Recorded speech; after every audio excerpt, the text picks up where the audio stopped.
Hello guys, तो आज का जो हमारा क्वेश्चन है हमें दे रखा है when an object is shoot from the bottom of a long smooth inclined plane kept at an angle 60 degree with the horizontal it can travel a distance x1 along the plane, but when the inclination is decreased to 30 degree and the same object is shoot with same velocity it can travel x2 distance, then x1 ratio x2 will be। और यहाँ पे हमें चार option दे रखे हैं। तो guys यहाँ पे आप देख सकते हैं मैंने एक डायग्राम ड्रॉ कर दिया है। ये हमारा एंगल 60 डिग्री है।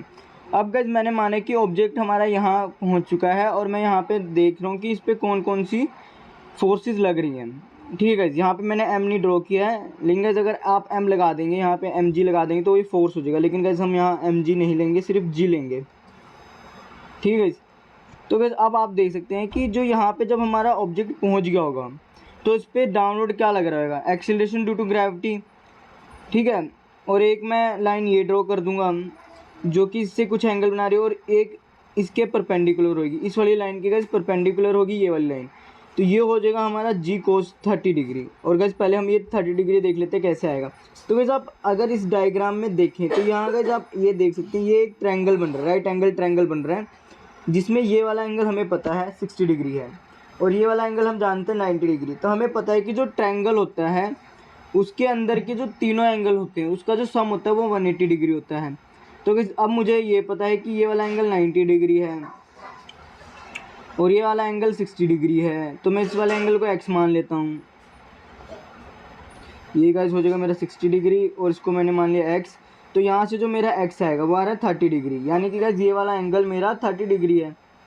ठीक है, तब मुझे पता लग गया कि ये वाला एंगल मेरा 30 डिग्री है। तो मतलब ये मेरी कितनी हो जाएगी, जी कोस थीटा हो जाएगी लाइन की वैल्यू, मैग्नीट्यूड आ जाएगा गाइस, और यहाँ से मेरा ये हो जाएगा जी साइन थीटा। ठीक है गाइस, अब मुझे पता है कि जो जी कोस थीटा है वो मेरे मोशन को अपोज कर रहा होगा, तभी जाके मेरा ऑब्जेक्ट यहाँ रुक जाएगा। तो हम अब ये वाला जो डिस्टेंस है इसको फाइंड आउट करने के लिए मोशन की कौन सी इक्वेशन यूज़ करेंगे। वैसे गाइस ये डिस्टेंस हमें दे रखा है लेकिन हमें रेशियो चाहिए, तब भी मैं यहाँ बोल रहा हूँ कि x1 हम पहले फाइंड आउट कर लेते हैं कितना आ रहा है। ठीक है, तो उसके लिए हम मोशन की ये वाली इक्वेशन यूज़ करेंगे और हमें पता है कि जो फाइनल वेलोसिटी होगी वो कितनी होगी, वो होगी 0 और इसका हम स्क्वायर करेंगे। वो गाइस मैंने आगे वैल्यू पुट कर दी है। v हम जानते हो 0 होगा, u इनिशियल वेलोसिटी जिसको मैंने u ही ले लिया है, a मेरा नेगेटिव ले रहा हूँ क्योंकि हमारा ऑब्जेक्ट का मोशन इस डायरेक्शन में हो रहा है और जी कोस 30 डिग्री है वो इस डायरेक्शन में लग रहा है, इसीलिए मैंने यहाँ माइनस में लिया है। ए को इसीलिए मैंने गाइस माइनस में लिया है, माइनस जी कोस 30 डिग्री, एस को लिया है x1। अब हम इसको इस फॉर्मूले में पुट करेंगे, v की जगह पुट कर देंगे 0, इसका स्क्वायर कर देंगे, u की जगह u पुट करके इसका स्क्वायर कर देंगे, a की जगह रख देंगे माइनस जी कोस 30 डिग्री, s की जगह रख देंगे s1 और 2 की जगह 2 ही रहने देंगे। ये देखो 2 तो 2 ही रहेगा और यहाँ से जो हमारा x1 आ रहा है वो आ रहा है यू स्क्वायर अपॉन में 2g कोस 30 डिग्री। अब गाइज हमें क्या रखा था कि जब एंगल 30 डिग्री हो जाएगा रिड्यूस टू 30 डिग्री, तो इसके लिए मैंने यहाँ डायग्राम बना दिया। आपको पता है ये हमारा g होगा, तो ये हमारा हो जाएगा जी कोस 60 डिग्री और ये हो जाएगा हमारा जी साइन 30 डिग्री। वो गाइज आप ये वाला एंगल निकाल सकते हैं, कैसे आएगा, क्योंकि आप देख सकते हैं यहाँ पे हमारा एक ट्रायंगल बन रहा है। ठीक है, तो उसको सोल्व करके आपको पता लग जाएगा यहाँ पे आएगा हमारा 60 डिग्री। अब हम वापस मोशन की इसी इक्वेशन का यूज़ करेंगे, V square minus U square is equal to 2s, V की जगह पुट कर देंगे 0, यू की जगह यू ही पुट कर देंगे क्योंकि हमें क्वेश्चन में कह रखे कि सेम वेलोसिटी से शूट किया गया है। ए की जगह पुट कर देंगे माइनस जी कोस 60 डिग्री, एस की जगह पुट करेंगे s2।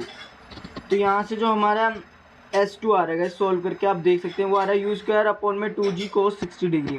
अब हमें रेशियो चाहिए तो मैंने यहाँ x1 अपॉन में x2 कर दिया है और यहाँ लिख दिया है यू स्क्वायर अपॉन में 2g कोस 30 डिग्री अपॉन में यू स्क्वायर अपॉन में 2g कोस 60 डिग्री। तो इस पूरे को सॉल्व करके क्योंकि आप देख सकते हैं यू स्क्वायर हमारा कैंसिल हो जाएगा, 2g भी कैंसिल हो जाएगा, कोस 60 डिग्री हो जाएगा ये हमारा न्यूमरेटर में आ जाएगा और कोस 30 डिग्री हमारा डिनोमिनेटर में आ जाएगा, जो कि आप देख सकते हैं मैंने यहाँ लिख दिया। तो इस पूरे को सॉल्व करके जो हमारा रेशियो आ रहा है वो आ रहा है 1/√3। तो इस हिसाब से इस क्वेश्चन के लिए जो सही ऑप्शन होगा वो होगा ऑप्शन नंबर 3। और गाइस अगर आपको कोई डाउट है तो कमेंट सेक्शन में बताइएगा। Thank you guys.